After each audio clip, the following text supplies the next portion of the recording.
James Suazo. I'm the incoming executive director at Long Beach Forward.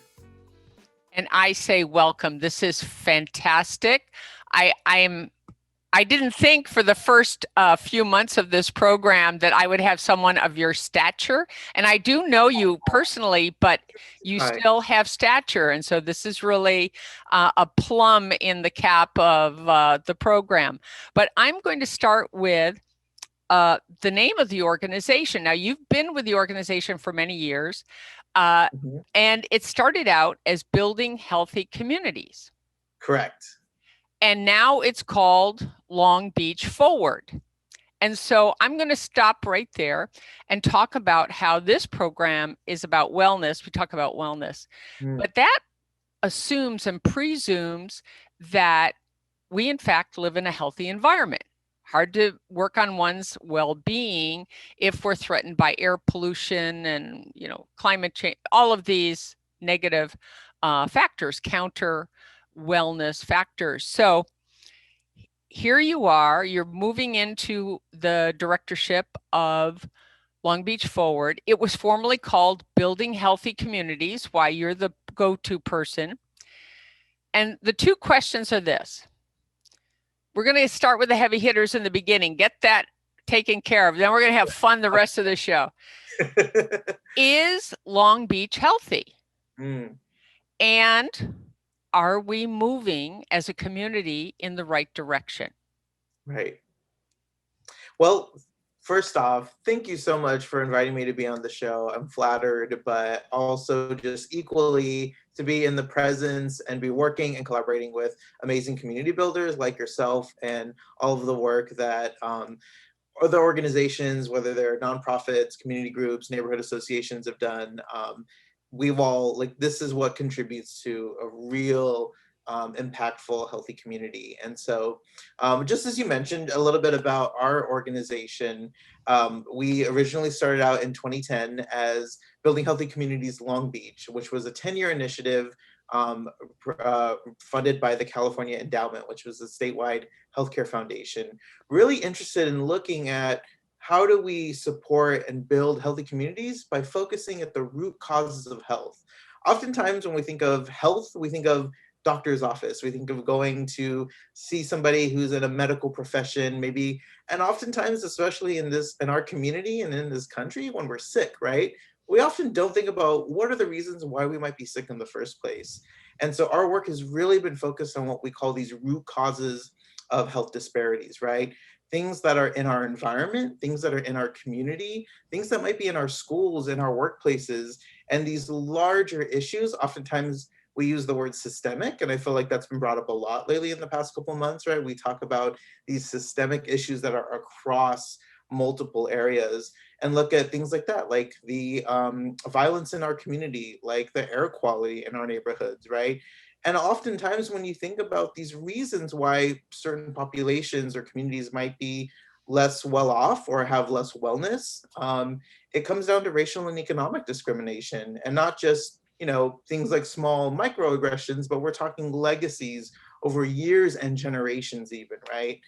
So to that, our work is Long Beach Forward. We were rebranded a couple years ago to reflect our sustainability and rootedness in the community. Our vision is that race and income don't determine anyone's future in Long Beach, but rather Long Beach is a community where everyone is safe, connected, and healthy. So the way we really see our role within that vision is creating a healthy Long Beach with low-income communities of color by building community knowledge, leadership, and power. So I think to answer and get to your first question, right, is Long Beach healthy? I think we all have the ingredients. We have this rich landscape and history and amazing people, organizations, neighborhoods to really live into our full healthy potential, right? At the same time, and we have a lot of great things going for us, right? And at the same time, we can't deny that there are real realities that are different based off who we are, based off the neighborhood that we live in. We know that even in terms of life expectancy, there's at least a 7-year difference based off if you end up living in East Long Beach versus places like Central Long Beach or the West Side or North Side as well. And this is about cumulative impacts of things like violence in the community, the air quality, right? Jobs and unemployment. I think right now in this moment, we're all feeling this really intimately because of the pandemic. But in reality, these things existed, these inequities existed before that, right? So I think in many ways, we use things like our culture, our communities, our connections to people to be healthy. And I think that is the root of wellness, right? But really, our work is not about helping people beat the odds in terms of charity work, but how do we actually change the odds for everyone so that we can all have wellness, so we can all live healthy lives and live into our potential? So I'm going to just, I can't unpack that. That's just brilliant. And I'm just going to repeat it 3 times for everyone. Yeah. However, I do want to point out your backdrop. And the reason why I think it's so wonderful you choose that is when people talk about Long Beach, it's about how wonderful it is. And hey, Yeah. I moved thousands of miles to live right here, so I bought into that. And I believe that we do have that wonderful potential. We certainly have assets. But Yes. it's more than the shoreline. It's more than high rises and amusement parks and fabulous lights. I'm glad that our community has that to go to and people can Mhm. see that. But when I think about other sections of our city, I don't know that they're imagined in that way or they're spotlighted. And how might that help us in becoming healthy or Yeah. healthier? That's a really great question. I think, when I often talk about Long Beach, especially in giving presentations or engaging different groups about it, right? Like, what do you think of when we say, when you hear Long Beach, right? And we often think about things like Second Street in Belmont Shore, we think of Bixby Knolls, we think of First Fridays, we think of the downtown area, the skyline behind me, right? And in reality, Long Beach is a major city. We're the second largest in LA County, seventh largest in the state.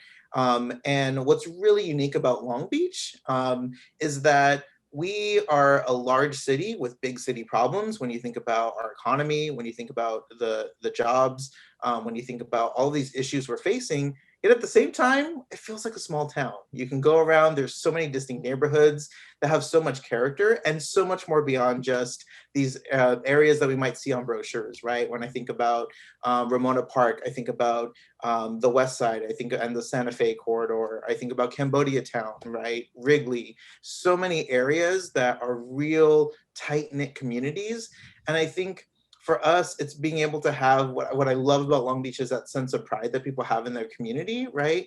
And that means that we all have the same root values, right? We want that community connectedness, we want that belonging, we want to see everyone live into their full potential. And I think that's really important for us to acknowledge and at the same time say that they're all different, right? I think oftentimes at the root of our work, it's being able to say that, yes, we're different and let's celebrate that, right? In terms of just beyond just celebrating diversity, let's say that our experiences are rooted in something vastly different. And when I think about even like demographically in the city, right, we have the largest Cambodian population outside of Southeast Asia. We have, a sizable Latino population, actually the largest demographic Latinx population currently in the city of Long Beach. So we have a wealth of diversity, and all of those are rooted in such different experiences. So, right there in part of your bio, your background, and there's so much to it. I'm not going into, it's not that Yeah. kind of show. But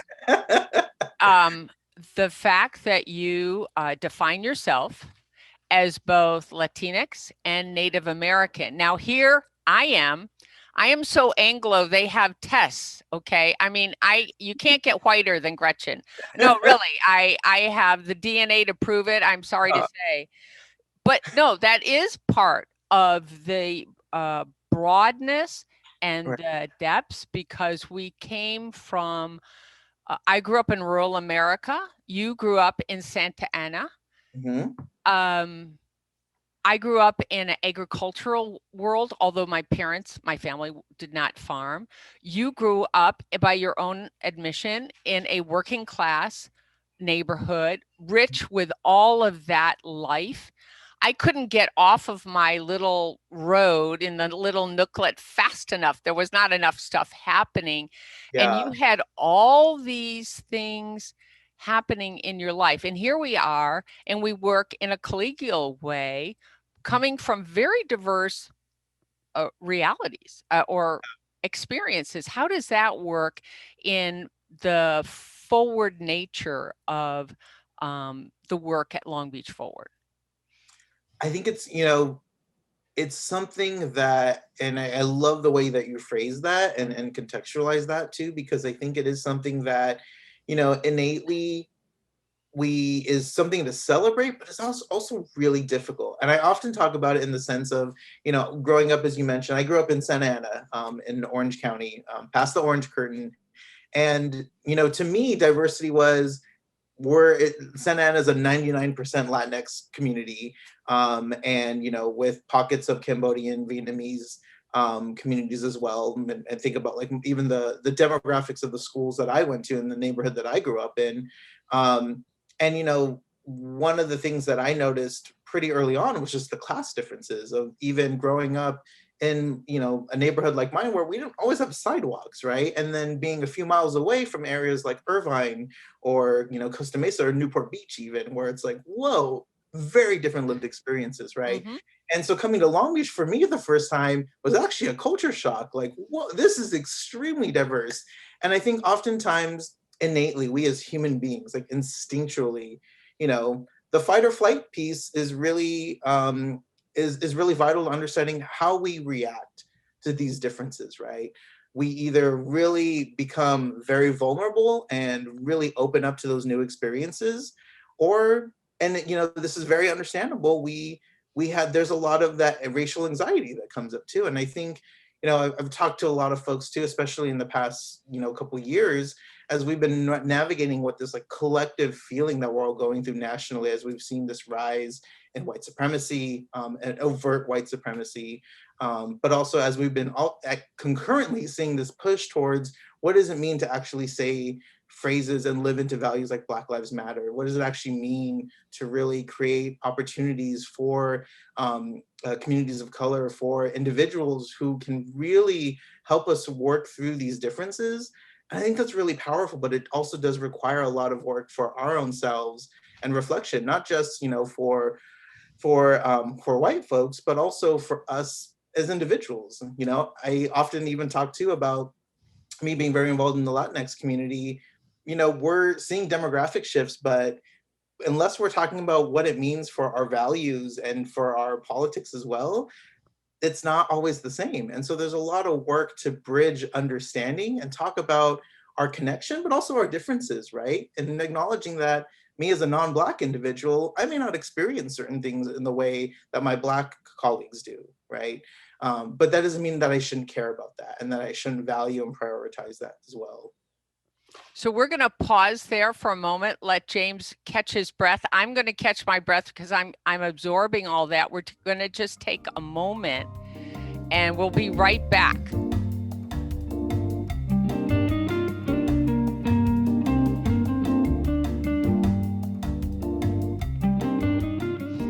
So I'm back with James Suazo. He's now going to be soon, very soon, in the next few days, the leader of an incredible organization that's been here since 2010, originally Building Healthy Communities, now Long Beach Forward.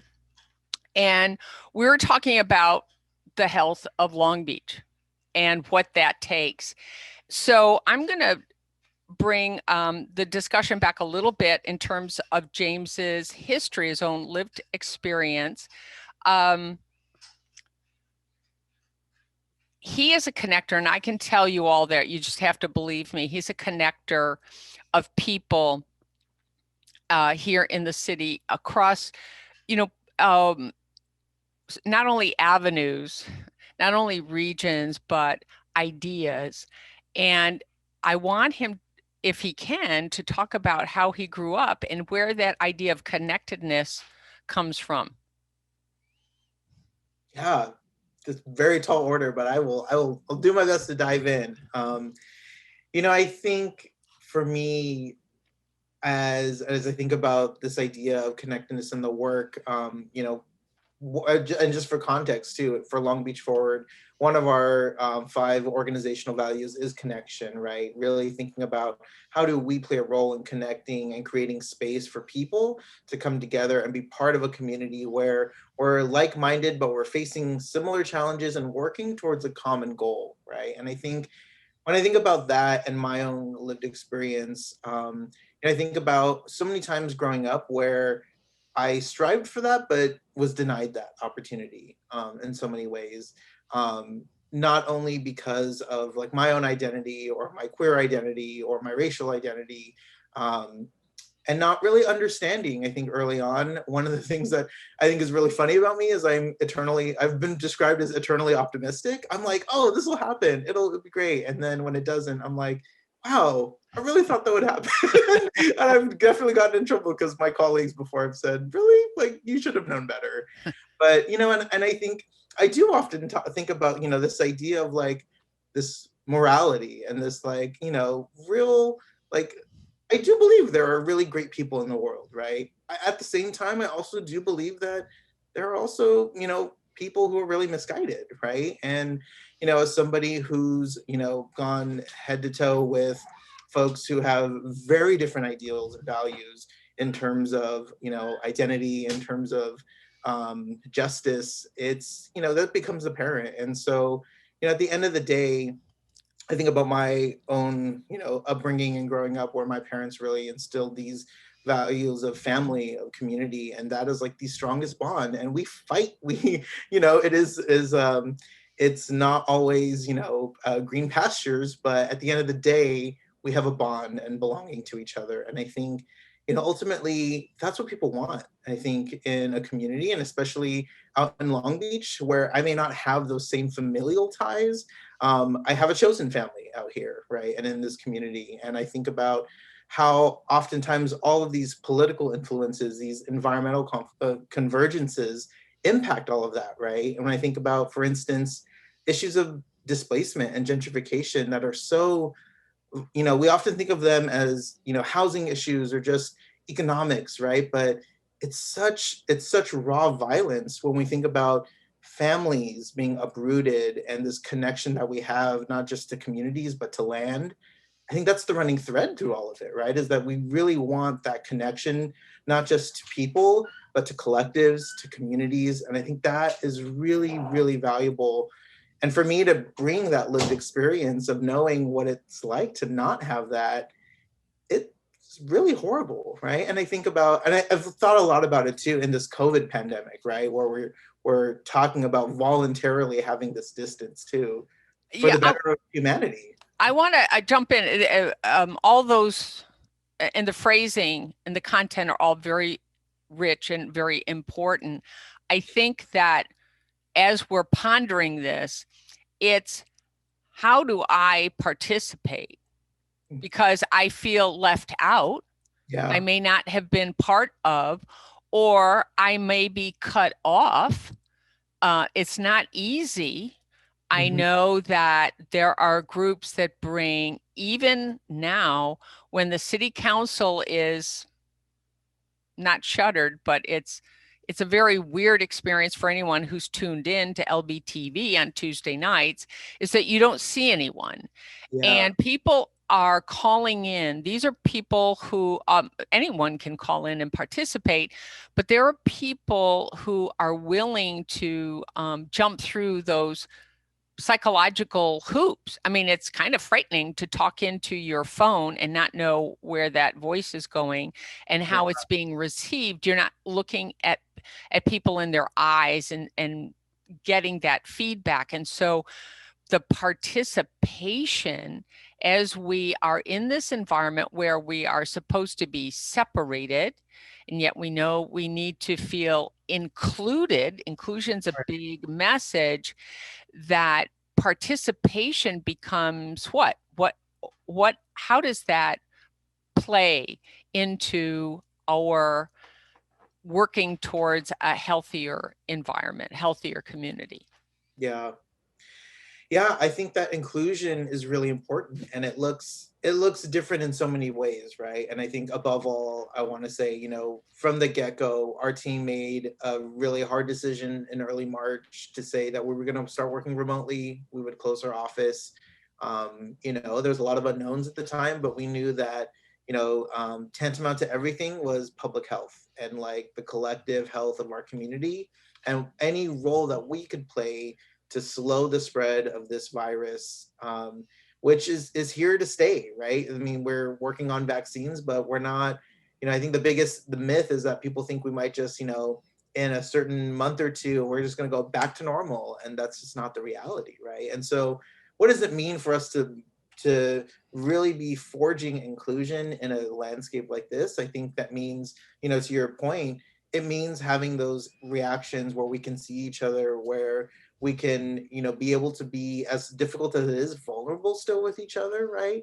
And that means being able to say like, hey, maybe some of us are not okay right now and that we're really struggling. Exactly. We've done, a lot of my work over the past couple months has been just holding space for folks to talk about how I'm struggling. And there's days, where it's really difficult to just get out of bed. It's days just even like it's overwhelming to respond to text messages or phone calls, right? Or, be able to be there for others. And so what we have to do to be able to take care of ourselves is changing. But it's important that we prioritize that. It's important that we have real honest conversations with each other, even if it's, thinking about the people in our lives that we want to be able to check in on, knowing that like all of these relationships are changing. I think that's really important. So here's what I'm thinking, that in this idea of inclusion while separated, the stress, the angst, Yeah. we have a malaise about it. There's the economic effects, the serious illness effects. And we put that on top of a history of having been shut out from in many communities. Yeah. So we have, as people here in the city, familiarity with being dismissed or ignored or neglected. And yet this is a time to, in fact, bring forward, where do we get that energy? Where do we get that oomph to go that next? Because we need people now more than ever. Right. I think it's a great point, because, a lot of people, when this pandemic first hit, and we were doing a lot of policy work at the city budget level and at the county level, a lot of people didn't realize that in those early months, and still today, we're in the equivalent of war times, meaning that there are, exceptions and new laws and policy and regulations that are just would have never happened unless we were in a global pandemic. And so that means that we're able to do things that we never thought would happen. And for instance, we've been, and as you know, in the city, we have been notorious. We've had a very bad history about, proactive renters' rights and renter protections, and just relying on state law that place an unfair burden on local renters, right? And we're going to pause right there. We're going to come back in just a couple of moments, because we're going to talk about renters. That is exactly, James and I are like on the same. We're connected. No, we are connected. Hold on.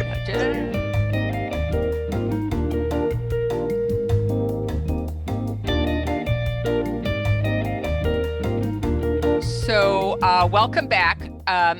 We're coming to a very important point of this conversation with James. And James, as you all know, is with Long Beach Forward.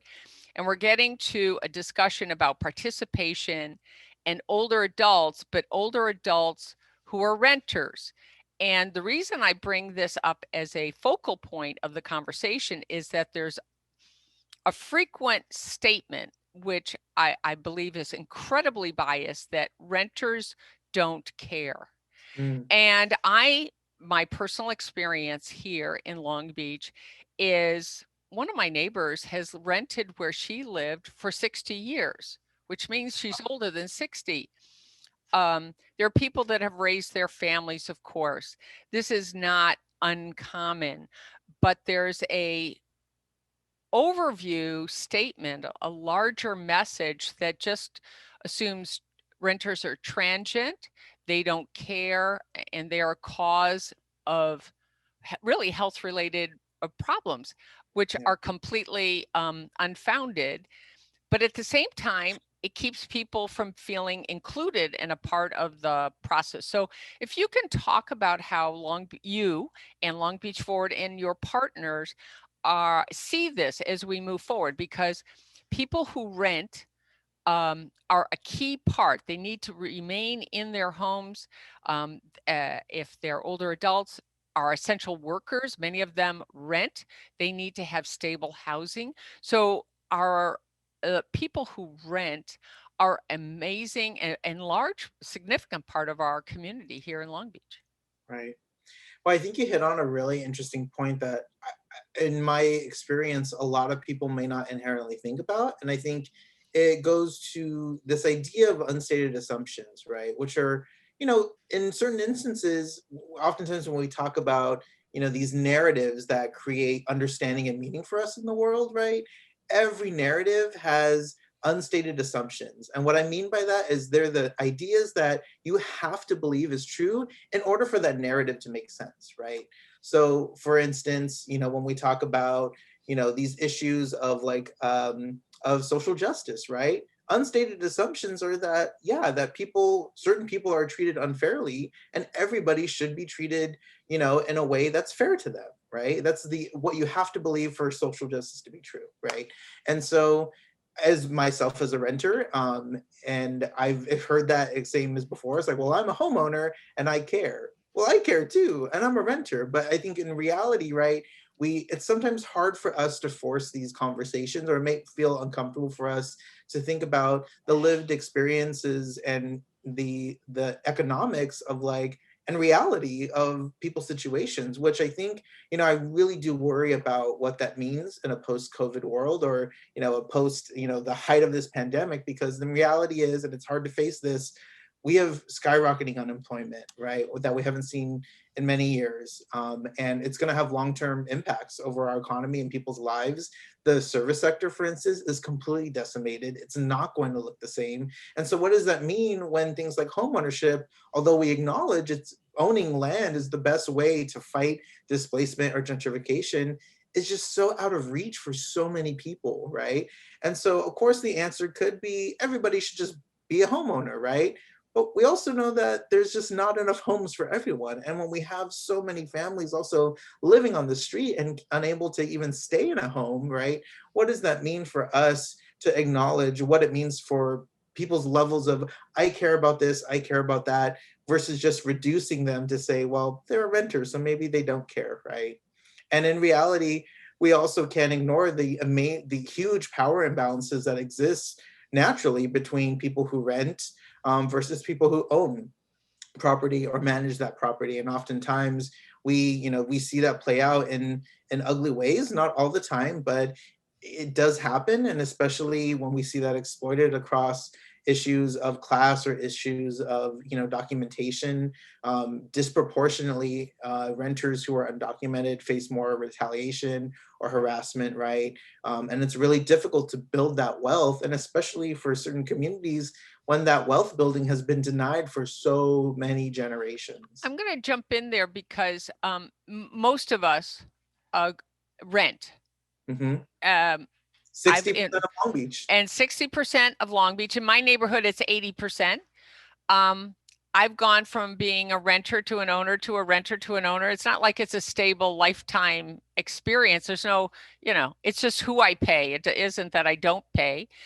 But rent, the experience is a part of most of our lives. Yeah. People go to school, they rent a room, they share an apartment, they raise their family as renters. When they downsize, many people rent because this is the best model for them. It works in many, many ways. And having, so if it's 60+% in some communities, 80%, Right. those are our participants. Those are Right. our people who we want to be healthy. So we want everyone to be healthy, but this is a significant number of people. What, if you could imagine one or two things, I'll give you two, but one, if you can do it in one, Okay. how can they're listening to this, is take a next step and just feel a part of this? Yeah. I think the biggest thing when we're talking about these large issues is, when it comes to renting, when it comes to these fears of harassment or or just knowing that it's so big, it's like, where do I start, right? The answer to that is getting connected and getting together with others, right? This idea of connecting with others and that collectivism is really important because fear is rampant and fear is valid, right? A lot of us intimately feel that, and the only way that we can overcome that is by working together. So for folks who are in these kinds of perilous situations or feeling really disempowered, I encourage you to get connected to local groups like Long Beach Residents Empowered. Our organization can help connect as well. The Legal Aid Foundation of LA provides a lot of free legal know your rights information for tenants as well, but also connecting with others who are sharing the same vision and wanting to support and empower others is so, so important, because we can't do this alone, right? And even if we could, think about how much more powerful our voices are together in unison rather than just siloed by ourselves. Thank you, James. I think that is the essence of health and community, is that it's for all. Yeah. All at the same time. And that is been out of character for a lot of the American experience and our sense of independence and individuality and those things. And so, also to yes. see that, right? Like, to take that idea about, like, yes, it's about all of us, but also thinking about my own social connection and responsibility to you, right? Like, even though we may say, I may not know you, right? But if you live in my neighborhood, you live in my city, right? I have an obligation to just wear my mask or be careful about all the things that I'm doing, because we're a collective health of our community, right? And so really understanding our connection to each other and the responsibility that we have is really groundbreaking and really important for us to understand. Thank you for that. I am going to ask you after this to give me some community organizations you think might be a starting point for some, maybe not all people. Certainly the connection here at AgeWell TV. We have many of those out there, but this particularly in terms of being connected to the community. And I'm just going to draw this conversation to a wonderful point, because the idea of being connected, my getting to connect with people that I'm just enamored with their work, the way they take on their work helps me thrive. And that's an odd idea for people who, when they think older adults, it's like, can an older adult thrive? Yes, they can. Yes, they can. And so this isn't all about me.